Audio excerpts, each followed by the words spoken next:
Thank goodness school board votes to mandate COVID-19 vaccine for eligible students age 12 and over. All eligible students attending Los Angeles Unified Public Schools, the nation's second largest school district situated in the fifth most powerful economy in the world, California, will be required to be vaccinated against COVID-19 by the end of the calendar year. Welcome to the USA One podcast, the program where I and my two sidekicks share the most interesting notes of the day from social media, radio, newspapers, and other publications that we know you don't have time to follow. I'm Juan Andres, also known as Senor USA, with my two co-hosts, Senor Pico and Dr. Mordidas. If you would like to view our programs, you can find us on the USA One podcast on iHeartRadio, Podbean, TuneIn, Alexa, and YouTube. Easily accessible on your smartphone or any internet-compatible device. In a special meeting held Thursday, the Los Angeles Unified School Board decided by unanimous vote that a mandate was appropriate based on the sudden surge of the virus brought about by the Delta variant and data showing lower rates of infection and hospitalization among those who are not vaccinated. The proposal approved Thursday requires all eligible students 12 years of age and older to receive their COVID-19 vaccine doses by no later than November 21st and be fully vaccinated by December 19th. Students who participate in in-person extracurricular activities, including sports, face an earlier deadline of October 3rd on the first dose and the vaccine's second dose no later than August 31st. And I'm very happy to hear this. I live in California. I think that this is wonderful. It sets a good precedent for those states that want to follow sensible COVID protocol, in my opinion. Juan Andres, this is Dr. Mordidas. The district, which includes more than 600,000 students, already mandates the vaccine for teachers and staff. It requires face coverings be worn by all and test all students and staff for infections weekly. That's my raza. On the money when it comes to COVID, not like some red states, which I won't mention because Juan Andres says I'm upsetting one person on social media and that I have to be considerate. Even if it's only one Juan Andres? Oh man. Classrooms have also been outfitted with enhanced ventilation systems in an effort to decrease the spread of the virus.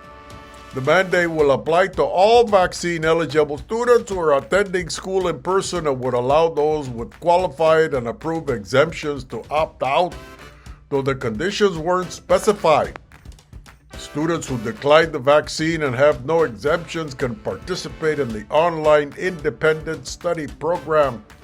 There's about 15,000 students, Juan Andres and Professor Pico, that are currently enrolled in remote learning programs, according to the board, the Los Angeles board.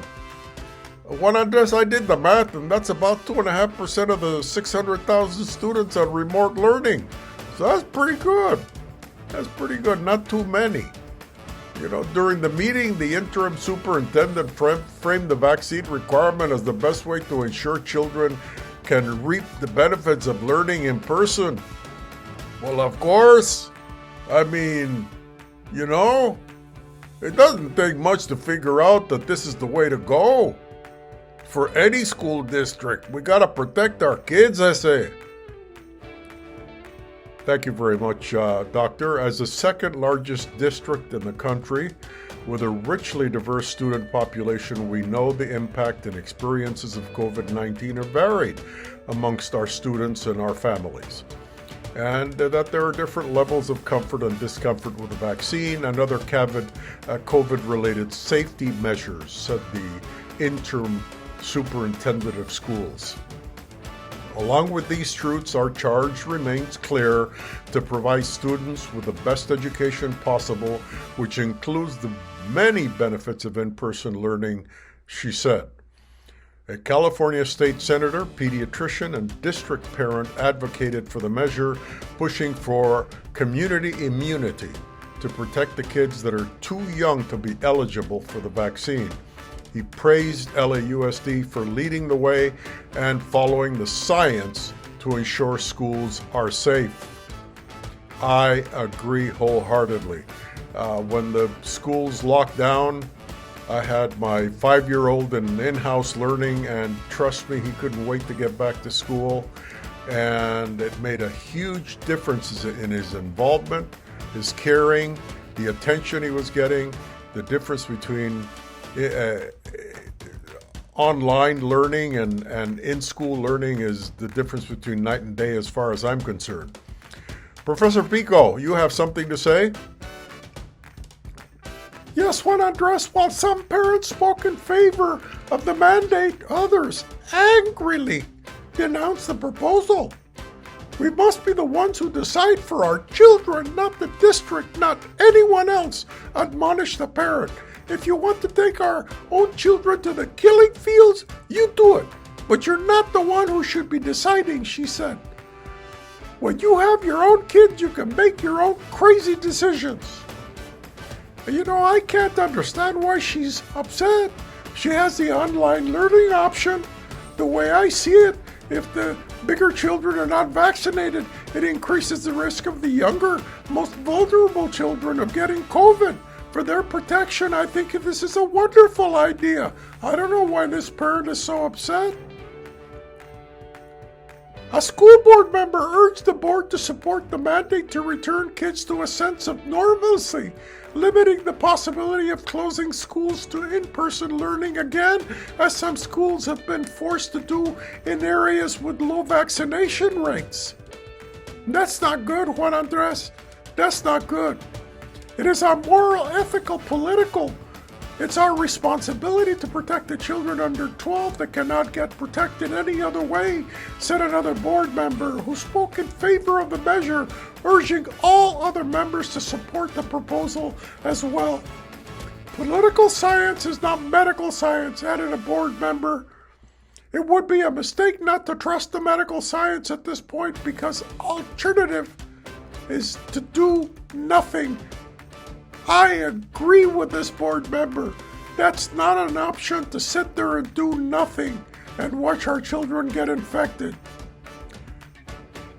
I wholeheartedly agree, Professor.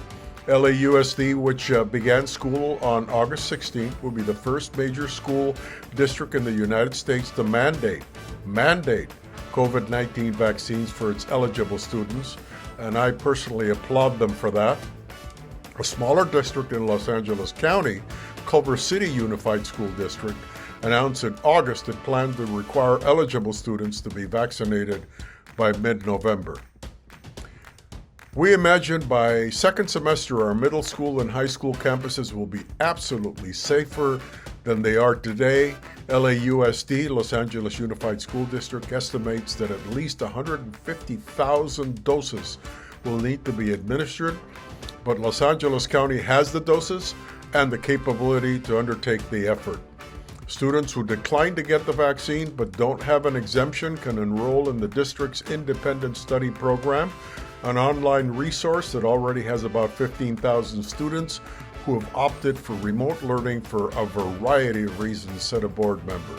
The district is trying to do everything we possibly can to keep our schools safe, including instituting mask wearing, testing, upgrading schools, air filtration systems, and the such. Cases are on the rise, and the children are at risk from the Delta variant in ways we didn't see last semester. And our responsibility to children and our communities is their safety and well-being. The vaccine by Pfizer-BioNTech is the only one available in the U.S. authorized for emergency use for children between 12 and 15, though the vaccine has received full approval by the U.S. Food and Drug Administration for people 16 and older. But that's not an issue for the Los Angeles Unified School District School Board explained to board member. We understand the benefits far outweigh the risks, and so the emergency authorization really isn't weighing into our decision. I applaud the school district. I think this is an excellent thing. I hope other school districts, for the sake of our children across the nation, follow their steps. I'm Juan Andres, also known as Senor USA, with my two co-hosts, Professor Pico and Dr. Mordidas. You can always find us on USA One Podcast on iHeartRadio, Podbeam, TuneIn, Alexa, and YouTube. Thanks for being with us, and we'll see you next time.